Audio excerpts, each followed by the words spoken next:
Okay, this is now tarot lesson number 37, and a couple of things to begin with. One is the Google Doc should be ready in 3 days from now. So there will be a link. I'll tell you about it in the next video, and I'll give you a link in the description. It's the transcript of lesson 1, updated and expanded. Okay. The second thing is somebody, and I forgot to look before I started this. If you watch the last lesson, I did a kind of an interpretation of 3 cards, but we didn't know the question. And somebody made the point that it's easier, it's better with a question. And so what I did was a bit abstract. So I totally agree that it's better, and in some ways it's easier if you have a question. But so not everybody wants to tell you what the question is. So somebody, you might say, okay, what do you want to know? And they say, well, I've got a silent question. You know, I know what I want to know, but I don't want to tell you, the reader. What are you going to do then? And that can be why, that's one way of looking at what we did in lesson 36. It was a silent question. Somebody wanted to know an outcome, and we picked 3 cards, but we didn't know the context. And so sometimes you just have to describe what's there. So the last question, the person wanted to know the outcome or the probable result of doing something. And the 5 of Swords didn't look that great. The 6 of Cups reversed didn't look that great. And the Queen of Pentacles reversed didn't look that great. So it didn't look like it was going to be that good of an outcome. So that's the kind of thing you say to the person. But if somebody says, okay, I don't want to tell you the question, you can insist that they tell you what the question is, but maybe they get annoyed, or maybe they ask you something they don't really care about just to get you off their back. So there's something to be said for periodically picking a card at random and with no question in mind, figuring out what you would make of it. So you're looking at the card itself. So you've got, there's the Hangman, for instance. So we've got a situation where somebody has been suspended because this person didn't presumably put themselves into that position. Other people made him or put him into that position. Somebody has been suspended. So that can mean, you know, you're at work and you get suspended for a period of time, for instance, or you feel as if you've been suspended. You feel as if there's not much point trying to do anything because you're just sort of left hanging there and there's not a lot you can do about it. So what are you going to do? The head's eliminated. Maybe what you do is you develop a philosophy or something like that. So you're looking at the card. You don't know what the question is, but you're making sense of it. And I'll get to the value of this in a couple of minutes, because the key word for today is seed, S-E-E-D. Before that, though, somebody, Linda. So we've got a situation. Chris and David are friends. Chris wants romance with David. The tarot was asked, what are David's thoughts, feelings, and actions going to be in regard to Chris? Because Chris wanted to know, is it going to work? Can we have a romance? And the cards that came up were the Queen of Cups for the thoughts, the 10 of Pentacles for the feelings, and the Page of Wands for the action that David would take with reference to Chris. So I'm telling you this, I'm going to look at this and give you my take on it in number 38. But I'm doing this now to give you 3 days to think about how would you answer a question like that, where somebody wants to know how somebody feels about them. And also, what sense would you give to these 3, the thoughts, the feelings, and the actions? So that's for next time. But today's keyword is seed.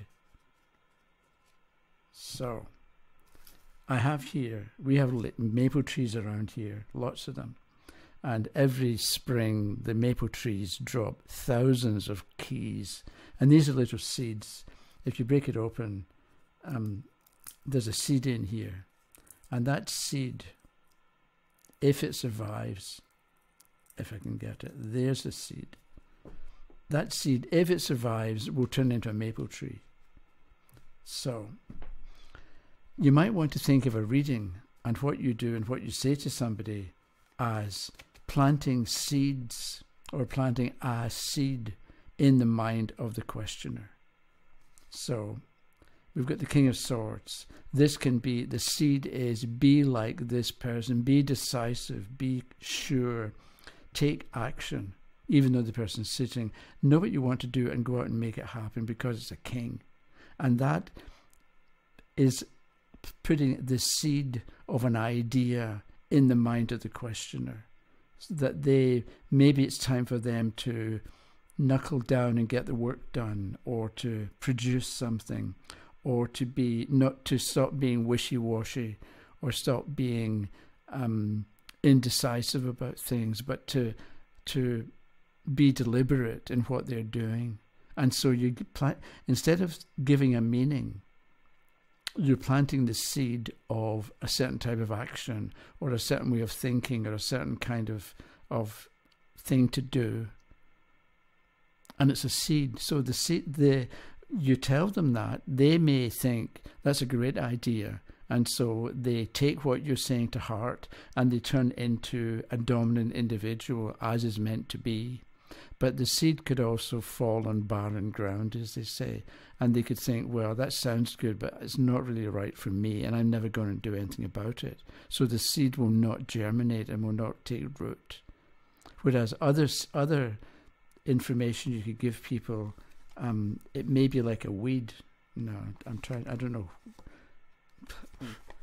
I'm trying to get something. Oh, no, another king. I just want a little minor trump. Okay, there's the Seven of Cups, which is the wish card, and it's upright. So maybe what the person would do is, you talk about how with the Nine of Cups, it's a wish card and it's upright, so all your wishes are going to come true, one way or the other. So maybe the person thinks, oh, like a weed. Okay, that can be a seed that turns into something positive, or it can be like a weed that takes over. So the person ends up doing nothing. They just wait for things to happen and don't put forth any effort to get things back. And so because it's the wish card, good things will happen anyway. But imagine how much better they would have been if the person had made an effort. So again, what kind of seed idea or what kind of seed are you planting in the mind and the understanding of the questioner? Better to give them questions, I think, than answers. Because if you give somebody an answer, let's see, go back to this King of Swords. Am I going to meet somebody? Yes, and he'll be older and a business person and stern and hardworking and a disciplinarian. So you're giving a certain picture of who this individual is going to be. And that's the seed in the mind of the questioner. The thing is, you can talk about this King of Swords and the questioner immediately thinks, that's George, who lives 2 doors along from me, and I like George. So you plant the seed, or you give them the seed idea. The questioner, adds the details and gives a name and knows what George does for a living and what kind of person George is, and is he divorced, does he have children? And so if you think of the meaning or the interpretation of the card as planting a seed, then that's what you do, and that's giving something of value to the questioner. Instead of feeling that you have to know the name, date of birth, place of birth, languages spoken, number of children, number of divorces, and all the rest of it belonging to this particular King of Swords, the questioner will add the details, and they'll recognize the person when he or she shows up. So with the idea of seed, I want to do this, but think of it as a seed. I'm not saying it's not like a definitive answer, and I'm not saying this is the only thing to do, and you must learn it, and you must follow this instruction. And because if you take that approach, it's a bit like putting a full stop at the end of a sentence. If I give you an answer or a definitive answer, then you can't do much with it. So in a lot of ways, I'm better off giving you questions, and you're better off, or you're well off, if you give the questioner questions. By all means, answer what they want to know, but maybe make them think a bit as well, so they understand that the future is not written in stone, as they say, but the future can be manipulated or can be bent in the direction that suits us. So with that in mind, let's say you want to know more about the Suit of Cups. In the tarot book, I mentioned somewhere about if you want to understand cups, write down, make a list of 100 things you can do with a cup, and you'll begin to get an understanding of what the Suit of Cups is about. So a cup you can present to the winning team, right? They won the World Cup. There's a World Cup starting in November. Terrible waste of time, but so I'm not a fan of international football games. But anyway, somebody's going to win the World Cup, and so the Suit of Cups can represent public recognition of success and reward for effort. And that could be something that you might not have thought about with the Suit of Cups. So with the Nine of Cups, it looks like you're going to be rewarded adequately and maybe publicly for the work that you do or for the effort that you make. So write down 100 things you can do with a cup, 100 things you can do with a sword, with a coin and a baton. But with cup, remembering the idea of a seed, C-U-P, right? C is 3, U is 6, and P is 8. 3 and 6 is 9, 8 is 17. The Suit of Cups, cup in some way relates to 17, the star card. So cup, the Suit of Cups ought to be positive and life-giving and energizing, right? Because it's number 17, the star card. So that's a seed idea in your understanding or in your mind for you to think about periodically, or to know that seed has been planted in my mind. Pay attention to the thoughts that come to you, and what you'll find is maybe something will click about the Suit of Cups, and you can add that meaning or that idea to your ongoing note-taking for the Suit of Cups or for the tarot itself. Then you've got, what have we got? Sword, S-W-O-R-D, is 3, 6, 7, 2, 4. 3 and 6 is 9, 16, 18, 22. So the Suit of Swords, a sword is number 22, which is the Fool. But the Fool is 0 and 22. So when the Fool is 0, you're inexperienced, you don't know what you're doing. But with the Suit of Sword, because a sword adds up to 22, which is also the Fool. So it's with a sword, you're dealing with a new beginning or a new challenge. And maybe, but it's 22, not 0. So you know what you're doing, or you ought to know what you're doing, or you've got a better idea of what's involved or what you're getting yourself involved with, because it's 22.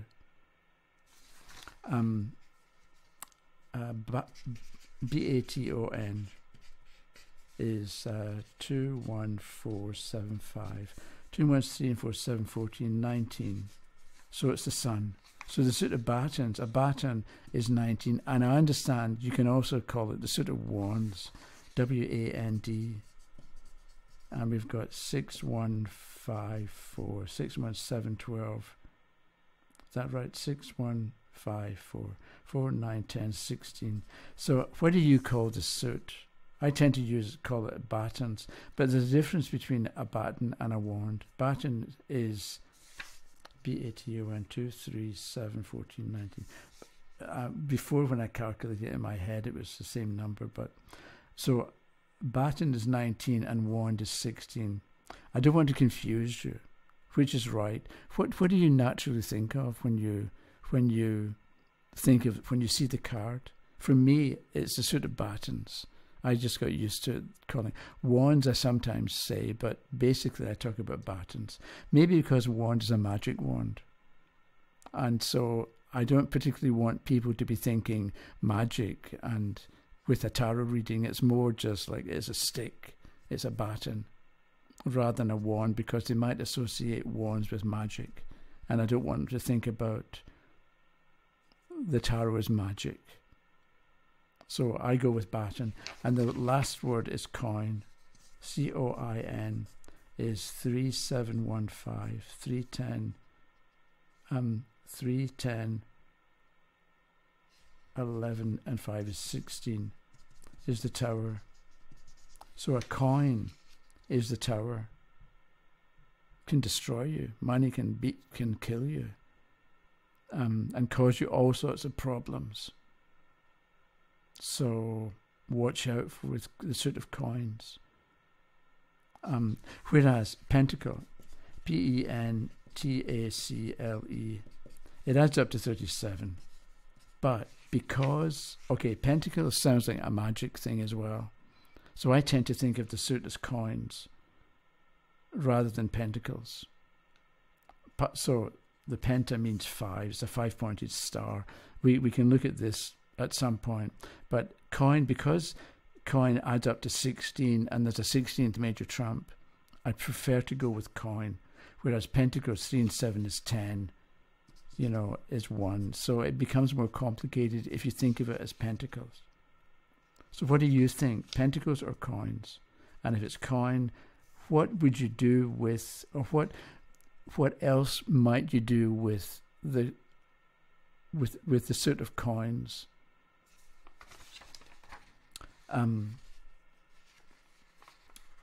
That was it. So I came to an abrupt conclusion there. So today is Friday. So Saturday, Sunday, Monday. I'll be back on Monday. So think about the 3 cards that I talked about from Linda. The Queen of Cups as the answer to how David thinks about Chris. The 10 of Pentacles, how David feels about Chris. And the Page of Battens, what action David is going to take when it comes to Chris. And see what you come up with. And also think generally about how you would answer a question like that. If somebody wants to know how somebody feels about them, would you even answer the question? Or is there a way of setting the ground properly or differently for a question like that? Because maybe you might think, okay, I'm going to pick one card to represent Chris and one card to represent David. And in the light of what those 2 cards are, I've got an idea of the relationship between them. Then I can pick 3 cards for specific information in the different areas. That I didn't mean to say that. I just added it right now. So, but see what you can do with that idea, and I'll see you again on Monday. So have a nice weekend. It's the weekend. Okay, bye-bye.